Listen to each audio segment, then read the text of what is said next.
2 Raja-Raja 9, Yehu menjadi Raja Israel. Kemudian Nabi Elisa memanggil salah seorang dari rombongan Nabi dan berkata kepadanya, "Ikatlah pinggangmu, bawalah buli-buli berisi minyak ini dan pergilah ke Ramot Gilead. Apabila engkau sampai ke sana, carilah Yehu bin Yosafat bin Nimsi.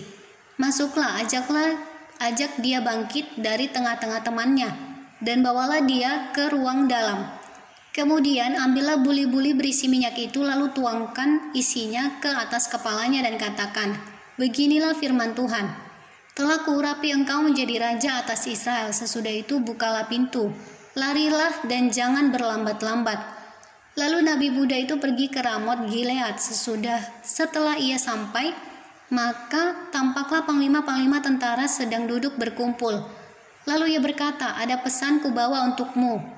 "Ya, Panglima." Yehu bertanya, "Untuk siapa dari kami sekalian?" Jawabnya, "Untukmu, ya Panglima." Lalu bangkitlah Yehu dan masuk ke dalam rumah.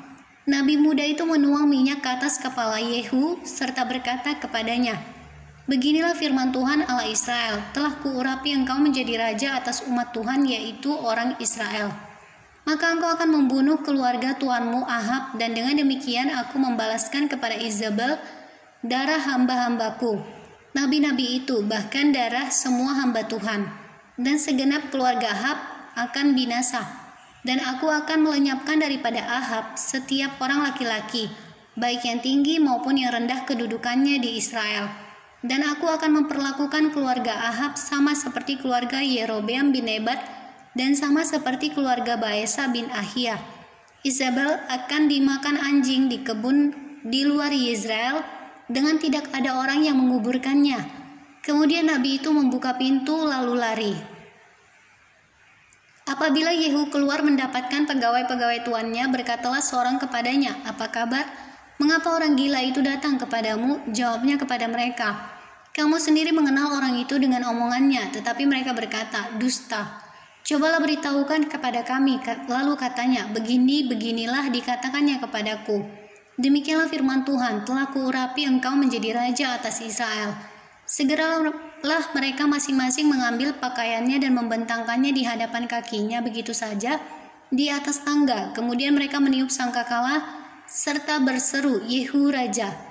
Demikianlah Yehu bin Yosafat bin Nimsi mengadakan persepakatan melawan Yoram. Adapun Yoram sedang berjaga-jaga di Ramot Gilead bersama-sama dengan segenap orang Israel menghadapi Hazael raja Aram. Tetapi Raja Yoram sendiri telah pulang ke Yezreel supaya luka-lukanya diobati, yang ditimbulkan orang Aram pada waktu itu berperang melawan Hazael, Raja Aram.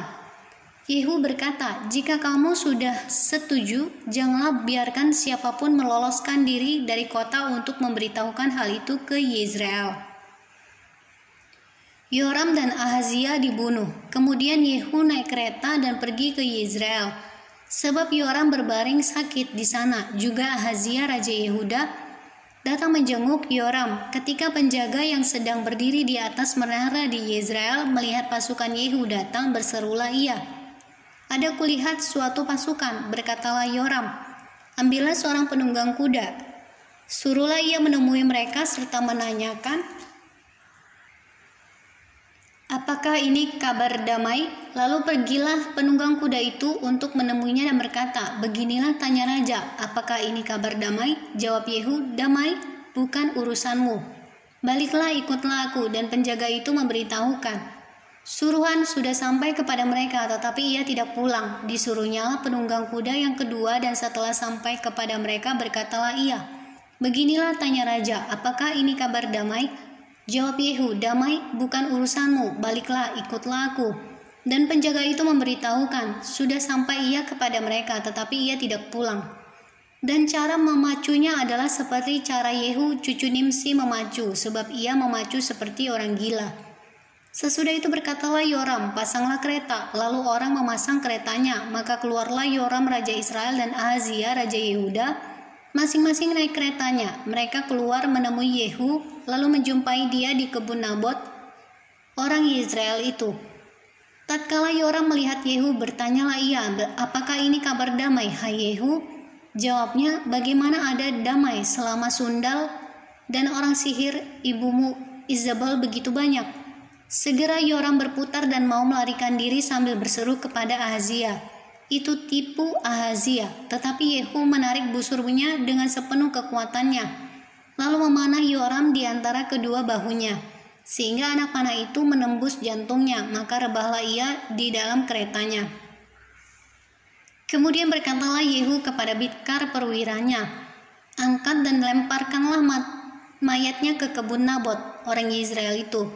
Sebab ketahuilah bahwa pada waktu aku dan engkau berdampingan menunggang kuda mengikuti Ahab ayahnya, maka Tuhan telah mengucapkan terhadap dia hukuman ini. Sesungguhnya aku telah melihat darah Nabot dan darah anak-anaknya tadi malam. Demikianlah firman Tuhan. Maka aku akan membalaskannya kepadamu di kebun ini. Demikianlah firman Tuhan. Oleh sebab itu angkat dan lemparkanlah mayatnya ke kebun ini sesuai dengan firman Tuhan. Ketika Ahazia Raja Yehuda melihat itu, maka ia pun melarikan diri ke arah Bet Hagan. Tetapi Yehu mengejarnya sambil berkata, panahlah dia juga. Maka mereka memanah dia di atas keretanya di pendakian ke Gur dekat Gibleam. Ia lari ke Megido dan mati di sana. Para pegawainya mengangkut mayatnya ke Yerusalem, lalu mereka menguburkan dia dalam kuburnya sendiri di samping nenek moyangnya di kota Daud. Adapun Ahazia menjadi raja atas Yehuda dalam tahun ke-11 zaman Yoram bin Ahab. Izabel dibunuh. Sampailah Yehu di Israel. Ketika Izabel mendengar itu, ia mencalak matanya. Dihiasinyalah kepalanya, lalu ia menjenguk dari jendela.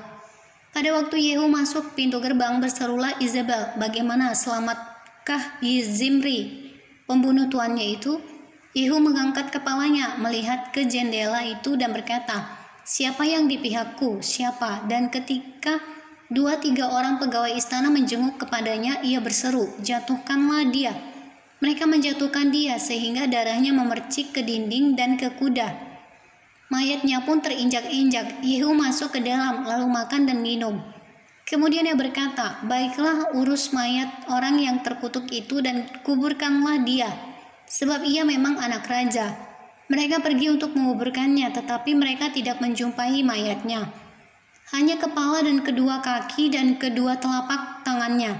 Mereka kembali memberitahukannya kepada Yehu, lalu ia berkata, memang begitulah firman Tuhan yang diucapkannya dengan perantaraan hambanya Elia orang Tisbe itu. Di kebun di luar Israel akan dimakan anjing daging Izabel. Maka mayat Izabel akan terhampar di kebun di luar Israel seperti pupuk di ladang, sehingga tidak ada orang yang dapat berkata, inilah Izabel.